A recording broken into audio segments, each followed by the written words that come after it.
Okay, let's unpack this. You know those confusing, really intense feelings, right? Mm-hmm. That racing heart, maybe shaky hands, the sleepless nights, or just like butterflies taking over. Absolutely. The ones poets have written about forever. Exactly. We've all felt them maybe for a crush or a partner, or even when someone's not around anymore. But what's actually happening, like underneath it all? It often feels, well, mysterious, doesn't it? Almost beyond our control sometimes. But as this material we're looking at reveals, there's some powerful science and psychology driving those emotions. Right.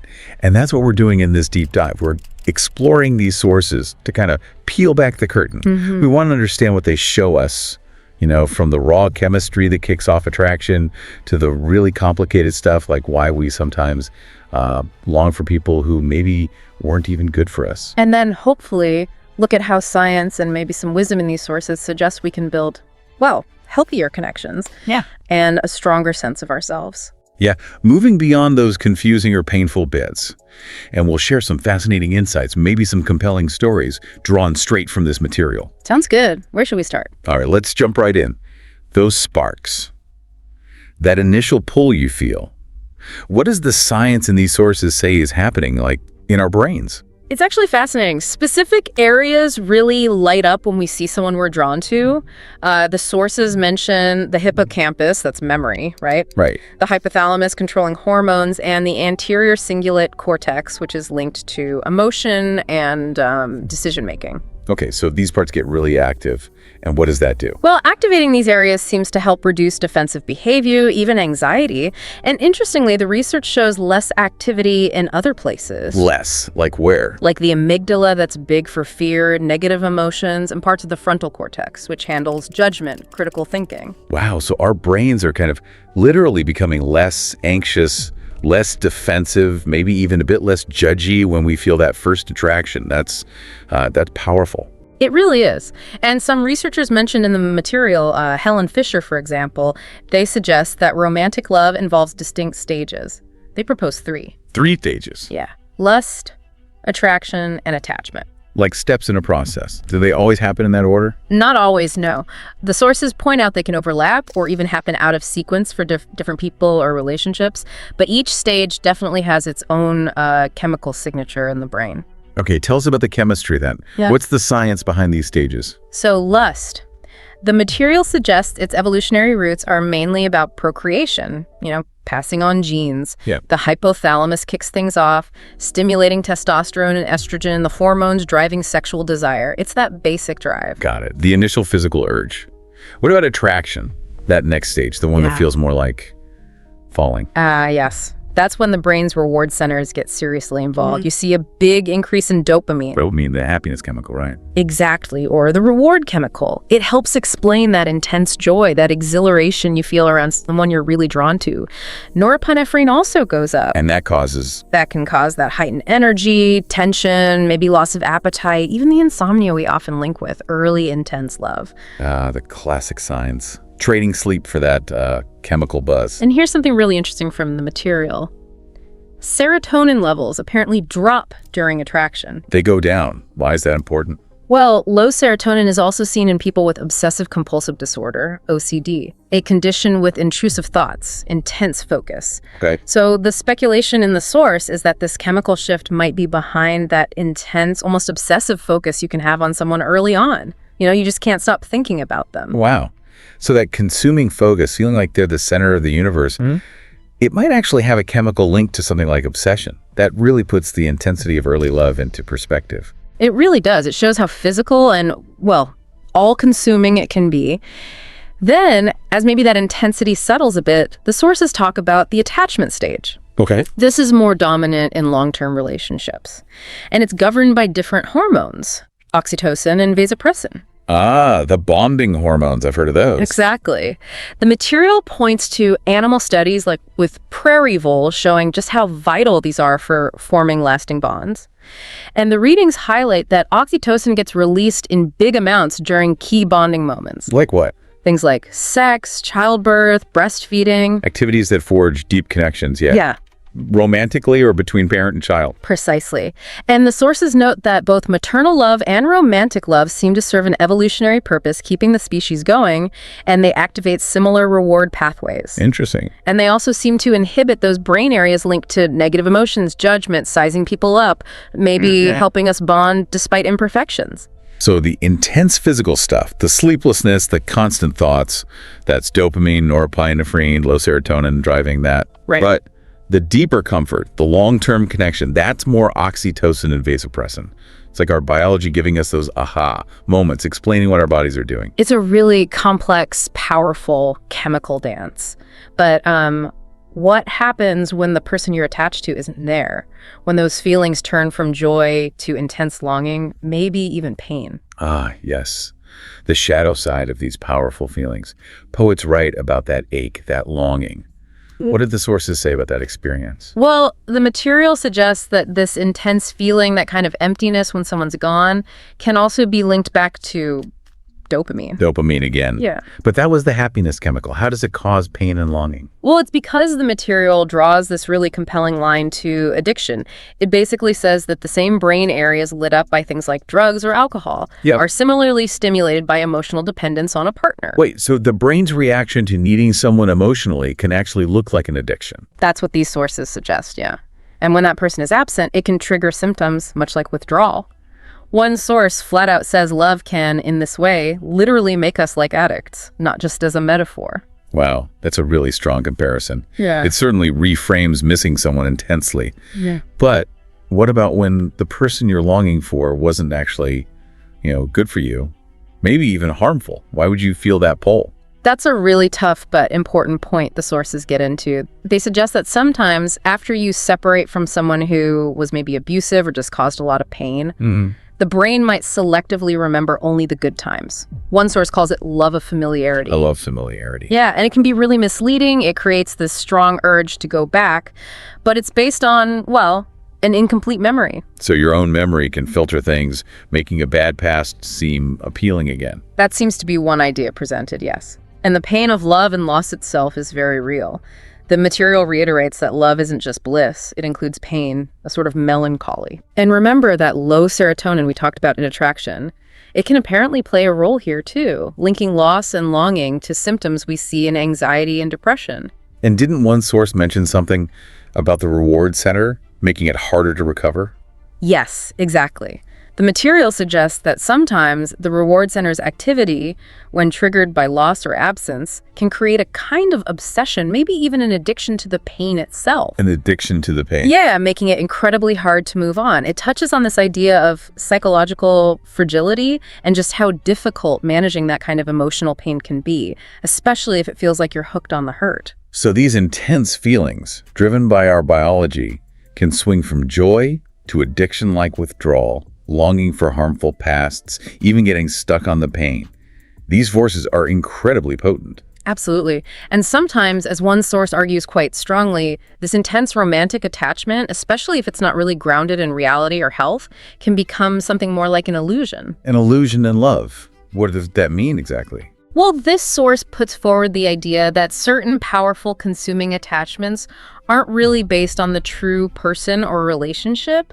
They're more based on an imagined ideal, a projection, or maybe just familiarity. Okay. And that this can ultimately lead to harm. It's like being attached to something that isn't truly there in a healthy, mutual way. Harm. What kind of harm are we talking about? The material details several kinds. But maybe before we get into the consequences, it's worth just touching on why we get drawn to specific people anyway. Science points to things like similarity, looks, past experiences. Right, the logical stuff. Yeah, but the material acknowledges that the feeling often goes way beyond logic. And that's where this concept of illusion seems to fit in. So the feeling is real, intense even, but the target of that feeling might be based on something incomplete or not quite real. Yeah. Creating this illusion. That's the idea. And the sources share some pretty compelling stories that illustrate this. Like, there's an account of a young man who got incredibly distressed for weeks because he fell deeply in love with a girl he had only ever seen in a dream. In a dream. Wow, that's a purely internal illusion right there. Totally. Another story tells of a 17-year-old girl who was asking for advice because she was madly in love with someone she'd never actually met. Never met. Nope, only heard about from friends. Her whole intense attachment was built on secondhand stories and her own imagination. An intense bond with an idea, basically, not a real interaction. And then there's this poignant story of a woman who met a guy just through phone calls. She was drawn to his voice. He promised marriage. But then he just abandoned her. Oh, no. And the source notes she lost her self-confidence, was still stuck on this old wound years later, attached to a connection built on voice and promises, not shared reality. These are really heartbreaking examples of how strong an attachment to an imagined or absent person can be. So when this illusion takes hold, what are the negative consequences that sources detail? The harms? They detail some significant harms, yeah. Psychologically, they mention things like loss of self-confidence, depression, and in severe cases, outcomes described as delusion or something like nervous schizophrenia, a serious mental disorder. Wow. There's an anecdote used as an example about a young man who loved his cousin's daughter, but she apparently used his feelings against him for revenge, and it led to a severe psychological breakdown, according to the source. That's incredibly disturbing.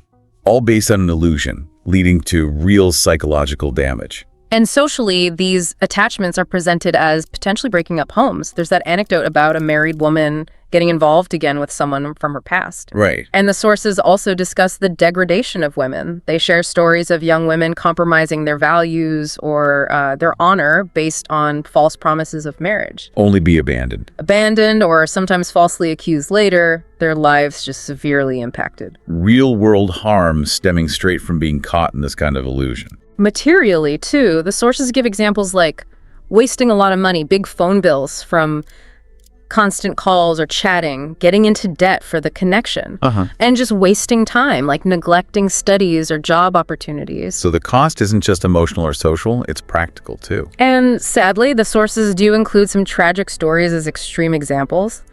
Without going into graphic detail, they illustrate how destructive these intense, unhealthy attachments or chasing this illusion can become. The accounts reported in the material used to show the dangers include things described as murder-suicide. Oh, wow. Revenge killings mentioning a pilot and a nurse, what the sources call honor killings, and even murder just to be with someone else. The material presents these as the stark, tragic endpoints these unhealthy paths can lead to. That really underscores how serious and dangerous these illusions can become if they just take over someone's life and reality. It's heavy stuff, some really dark possibilities laid out in the material. It is heavy, and just before we shift gears, it's worth noting that the sources also present another angle on illusion. One specific source discusses same-sex attraction, and it presents the viewpoint that this is a deviation from nature and divine law, which this source argues also leads to harm. And how does that particular source explain this view? What remedies does it suggest? Well, this source suggests causes like delayed marriage or a lack of connection to faith. Oh. And the remedies it proposes include things like filling time constructively, focusing deeply on faith, and avoiding what it calls mixed environments that might lead to temptation. Okay. So this perspective is presented in this specific source as its viewpoint on a particular kind of attachment it labels an illusion or deviation. We're just presenting that neutrally as it appears in the material provided. Got it. So the sources explore this idea of illusion in different ways, highlighting potential harms from attachments not grounded in, well, a healthy reality, or from some viewpoints within the sources, what's seen as natural or divine order. Is it a pretty significant warning sign the material raises? It definitely is. But crucially, the sources don't just leave us there. They also offer some really powerful insights and practical strategies for moving away from those pitfalls, for building something healthier, more resilient, more real. Okay, good. Let's shift to that positive path then. How can we actively, craft our own reality and find balance instead of just being driven by these potentially harmful illusions or dependencies? Right. This is where the sources get really empowering. They offer strategies for building a stronger self and better relationships. One really interesting idea is framed like, describe yourself as you want to be, then be that. Hack the part. Kind of. It's about the power of actively embodying the qualities you want, taking responsibility for your own state, showing leadership qualities right where you are now, not waiting for things to change you from the outside. So if you want to be, say, more confident, you start acting more confidently, taking small, responsible actions. Essentially, yes. Decide who you want to be, then practice being that person. Another skill the sources talk about is cultivating presence or charisma. Charisma? Can you learn that? Apparently so. They break it down into techniques. Confident body language, using silence strategically in conversation so your words land. Interesting. Using strong, decisive language, making others feel important by really listening, showing genuine interest. Not just waiting to talk, but actually engaging. Exactly. It also mentions appropriate appearance and, crucially, having your own unique viewpoint based on your own thoughts. Charisma, in this view, isn't about being fake or needing approval. It's presented as a skill built on genuine self-confidence and respect for others. That makes a lot of sense. Coming from internal strength, not looking outside for validation. What about managing relationships themselves? The material brings up a closeness and repulsion framework. It highlights simple things that open hearts, like attentive listening, caring about others' interests, sincere praise, The positive actions. versus the things that push people away, like constant blaming, always dominating the conversation, nonstop criticism, cynicism. So small interactions really add up over time. Definitely. And they introduce this idea of the balance of giving. It's not about keeping score, but about giving consciously. Understanding what people need, but also respecting your own worth. Okay. Protecting your own heart, making sure giving is meaningful, not draining or enabling disrespect. A thoughtful, self-aware way to connect. And for inner strength, inner peace, the sources suggest cultivating it by reframing difficulties. How so?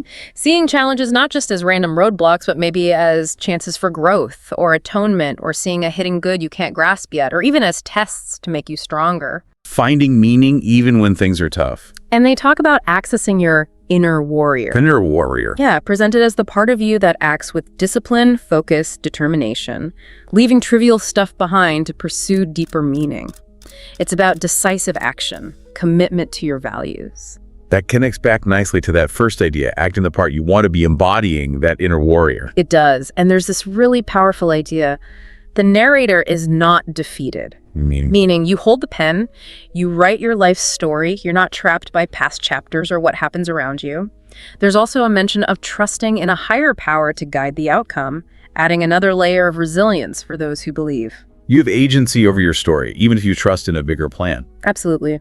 The sources also list practical steps for just boosting well-being, happiness, framing them as skills to develop. Like what?